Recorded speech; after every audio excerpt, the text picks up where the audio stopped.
Huwag kang basta magtitiwala sa taong nagbibigay ng libre. Dahil ang totoo, binabayaran mo na yan. Ito ang pinakamatandang batas sa human psychology. Reciprocity. Kapag binigyan mo ang isang tao, mafe-feel nilang kailangan nilang bumawi sa'yo. Kapag binigyan ka nila ng regalo, grant, o kahit simpleng ngiti lang sa harap ng kamera, hindi yan kabaitan. Down payment yan para makuha ang loyalty mo. Ang trick dito, hindi mahalaga ang presyo.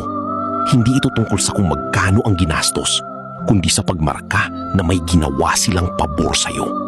At kapag nakuha na nila ang loob mo, ipagtatanggol mo na sila, iboboto, at minsan ay papalampasin mo pa ang mga mali nila dahil pakiramdam mo ay pagtataksil kapag tinanggihan mo sila.